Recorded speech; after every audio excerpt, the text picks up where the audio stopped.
আচ্ছা, আপনারা কি কখনো গভীর জঙ্গলে পথ হারিয়ে ফেলেছিলেন? আমরা কিন্তু এবার জঙ্গলে গিয়ে পথ হারিয়ে ফেলেছি।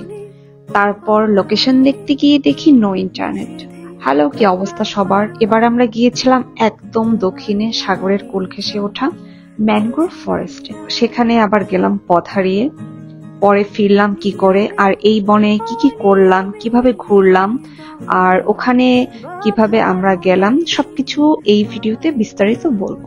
আমরা গিয়েছিলাম হরিণঘাটা রিজার্ভ ফরেস্টে বা লালদিয়ার চরে। এই চরে রয়েছে হরিণ ও বন্য শূকর, যদিও আমরা কিছুই দেখিনি।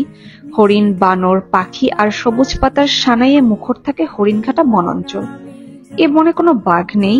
এছাড়া এ বনে রয়েছে দীর্ঘ সৈকত। সৈকতে দাঁড়িয়ে সূর্যাস্ত উপভোগ করা যায়। হরিণঘাটার গহীন ঝাউবনের নিচে বসে শুনতে পাবেন বাতাসের শো শো শব্দ। সমুদ্র দেখলে মনে হবে যেন কোনো স্বপ্নের মাঝে রয়েছেন। রাতের আধারে হরিণের পাল এসে ঝাউবনের নিচে আশ্রয় নেয়, তাও কিন্তু দেখার মতো দৃশ্য। যদিও আমরা রাত অবধি থাকতে পারিনি আর কোনো হরিণও দেখিনি, তবে ভবিষ্যতে আমাদের ইচ্ছে আছে। তো আমাদের জার্নি শুরু হয় পটুয়াখালী থেকে ঠিক 10টা 30-এ। পটুয়াখালী থেকে হরিণঘাটা প্রায় 80 কিলোমিটার দূরে। তো আমাদের প্রথম গন্তব্যস্থল বরগুনা সদর। বরগুনা সদর যেতে পাড়ি দিতে হবে আমাদের পায়রা নদী। এরপর বরগুনা সদর থেকে যেতে হবে বড়ইতলা খেয়াঘাটে, যেটা মেনলি বিষখালী নদীর উপর। বিষখালী নদী পার হয়ে 27 মিটার সামনে আগালেই হরিণঘাটা রিজার্ভ ফরেস্ট। রিজার্ভ ফরেস্টের ঠিক আগেই পাথরঘাটা বাজার। এখানে আসতে চাইলে বাজার থেকে অবশ্যই খাবার দাবার খেয়ে আসবেন বা নিয়ে আসবেন। আর হরিণঘাটা বনে আপনি চাইলে দুইভাবে এক্সপ্লোর করতে পারেন। বনের মধ্যে দিয়ে যাওয়া খালে নৌকা ভাড়া নিয়ে ঘুরতে পারেন, বা বনের মধ্য দিয়ে যাওয়া সুন্দর ব্রিজে হেঁটে হেঁটে এক্সপ্লোর করতে পারেন।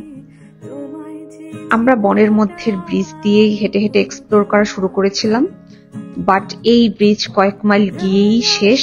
তারপর সামনে ঘন জঙ্গল। তো আমরা যেহেতু এত দূর চলে এসেছিলাম, তাই আমরা ঠিক করলাম যে জঙ্গলের মধ্য দিয়ে আমরা বনের শেষ অংশে সাগরে যাব।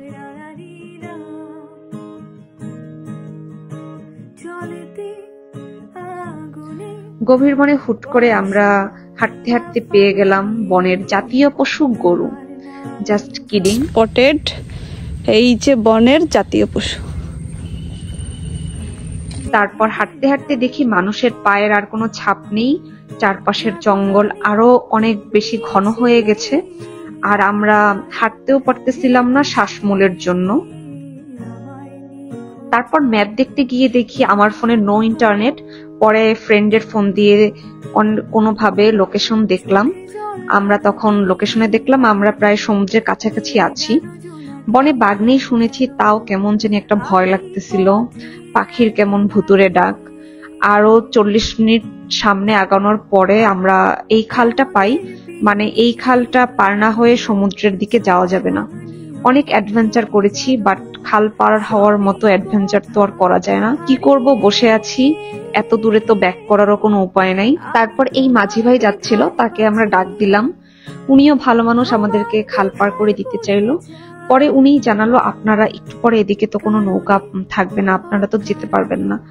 আমরা পরে মাঝি ভাইকে বলি যে আপনি তাহলে আমাদেরকে পৌঁছে দেন। উনি রাজি হয়, আমাদেরকে খাল পার করে সমুদ্রের দিকে নিয়ে যায়। আমরা কিছুক্ষণ বেঁচে হাঁটাহাঁটি করি।